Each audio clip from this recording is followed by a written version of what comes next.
There's something few people say out loud. Finding a real statistical advantage in the market, what people call an edge, was never the hardest part. The hardest part, it turns out, is surviving long enough with yourself for that advantage to have time to work. You've probably met someone or been that person with a system that genuinely makes money, back-tested positive, forward-tested positive, every number saying it works, and yet the account keeps blowing up anyway. Not because the system is wrong, because they never made it to the point where profit starts compounding on its own. Charlie Munger had a habit of thinking he returned to throughout his career: invert the problem. Instead of only asking how to build a great company, he'd ask the reverse question too: what would guarantee its destruction? List it out and avoid it absolutely. He put it simply, he just wanted to know where he'd die so he'd never go there. Most traders only work one direction. Better setups, tighter entries, one more indicator. All questions of how to build. Almost nobody spends equal time on the reverse question: what would guarantee blowing up this account? And am I leaving the door open for it? This isn't about finding an edge or timing entries. It's about the other half, the half that, in trading, might matter more. Compounding isn't linear. It's slow at first, then accelerates if the execution chain stays unbroken. But here's something worth sitting with. Every time discipline breaks, what's lost isn't just a slice of capital. It's the compounding clock getting shoved back near zero. A system that's 20% better won't save anyone from that reset. But cut the frequency of those breaks even a little, and the entire accumulation underneath stays intact. That's probably why two people running the identical system, the identical edge, can end up in completely different places. The difference was never the strategy, it was the capacity to not be the one who tears it down. Self-destructive behavior in trading rarely shows up at its worst right away. It usually climbs a quiet ladder. A small lapse opens the door for a bigger one, and the bigger ones stack until something blows. Name the whole chain and it looks like this. It starts with taking a trade outside your setup for emotional reasons, escalates into being ruled by a daily target, deepens into simmering frustration, slides from there into revenge trading, pushes further into breaking the very risk limits you set for yourself, and finally, once it's past containing, ends in wiping out everything that was ever built. 6 stages, and almost nobody catches themselves at the first one. It can start with nothing more than a slow afternoon, or the fear of missing a move that's already running, pulling you into a trade that doesn't match any criteria you laid out beforehand. Small, but usually the first door.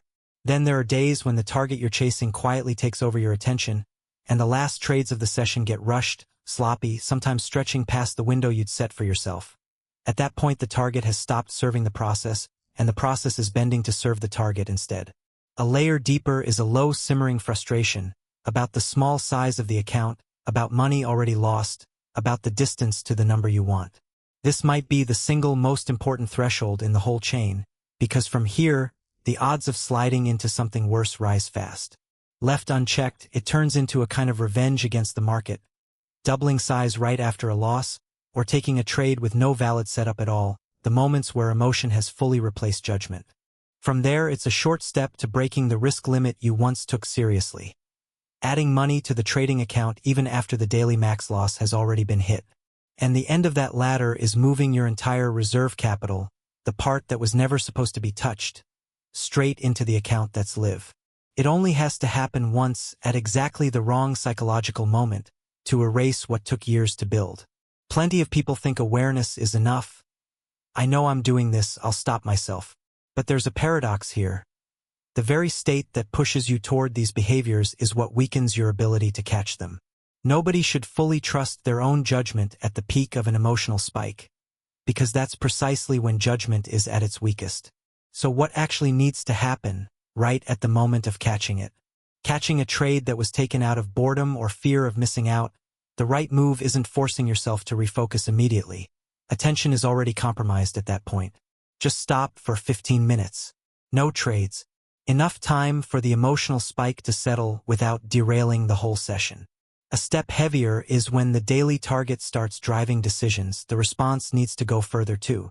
Step away from the screen entirely for an hour and use that time to reload the right mindset, re-listen to something, a talk or a podcast on trading psychology that landed the first time. Not to rest, but to actively replace the state driven by a short-term number with a longer view. By the time the low simmer of frustration over a small account over money already lost, starts rising, the response needs to cut deeper to actually break the emotional current. Step away completely and spend a few minutes sitting with a simple truth. Ordinary work out there, even grinding all day, rarely produces income that comes close to what a system with a real edge can generate over time. Not to dismiss manual labor, but to remind yourself that because the long-term upside is that much larger, there's no reason to rush or grow impatient over what the account looks like right now. Impatience is what quietly destroys that upside, not the size of the starting capital. Once revenge trading has actually shown up, the response can't be a short break and back in. Experience says that once you're here, the odds of it repeating in the same session are high, so the rule needs to be absolute. Done for the rest of the session, no exceptions, no just one more to get it back. Heavier still is when the risk limit you set for yourself has actually been broken. That calls for more than a pause within the day. This is a serious violation, and the time off should match it. At least 2 full days away from the market, enough for the entire psychological state to reset, and enough time to actually look at what led there. Once it reaches the point of moving the entire reserve into the live account, there's no handling or fixing left to talk about. The truth to sit with plainly. An entire trading career just got staked on a single bet. And the more frightening outcome isn't losing, it's winning. If that move happens to pay off, it proves nothing about skill or system. It only reinforces a dangerous reflex, that recklessness sometimes gets rewarded. And that's exactly the foundation for a bigger blow-up later, one that's coming eventually, when the stakes are far larger. This is why the final stage can't be handled by willpower in the moment it happens. It has to be blocked in advance, with barriers that don't depend on the person sitting at the screen. Keep reserve capital entirely separate from the trading account, somewhere it can't be moved quickly. Add a technical delay to any large transfer. Or hand a piece of control to someone else with a rule agreed on in advance while clear-headed. No unusual request gets honored, no matter what gets said in the moment. This isn't a lack of self-trust. It's respecting a plain fact about how people function under pressure. The most effective way to change a behavior is probably never through sheer will. It's building evidence for yourself. Watching that in stretches with no self-destructive behavior, the account actually grows.